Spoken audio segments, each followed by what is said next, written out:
I'm only saying, if a promise has been made to the people, let us say at the time of election, because you're looking at a quid pro quo, you should be, as a responsible party, assume after you come to power, make a provision in the budget for it.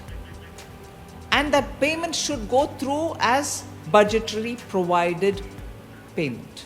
All of us should join the debate is my point. And in this, I think we have, from government side, expressed quite a lot of our views.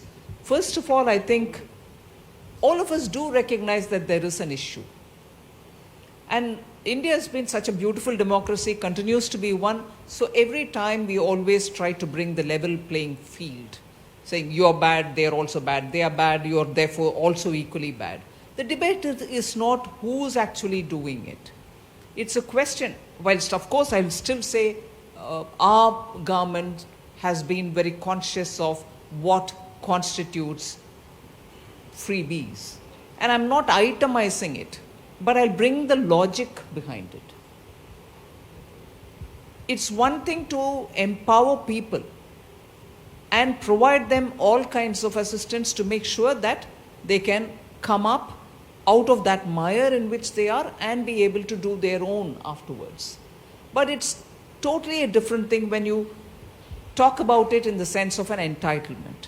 Now, if I have to give an example for it, I'm not talking about is this being given as free as opposed to giving this as free is good and this is bad. I'm not getting into that. I'm only saying, if a promise has been made to the people, let us say at the time of election, because you're looking at a quid pro quo, you should be, as a responsible party, assume after you come to power, make a provision in the budget for it.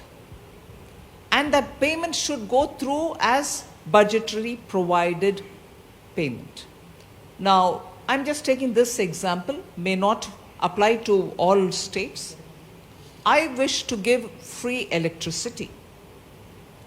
You said it in your manifesto, you won your election, you come back.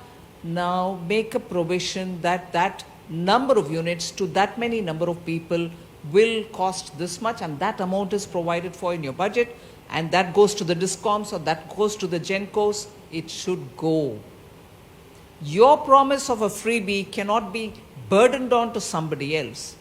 Now, the classic example that we are seeing is of electricity. You give free electricity and no provision is made, or no payments are being made in time, or even no payments are being made at all.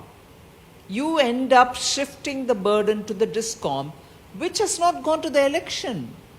The discom has not asked for votes, and they are being burdened by it. Why should they?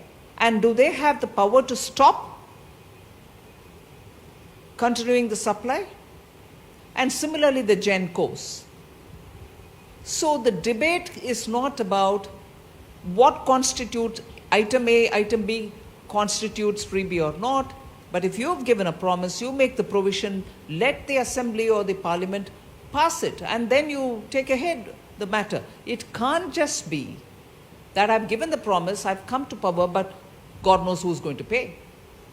These are things which should guide us when we discuss the issue of freebies. That's my submission.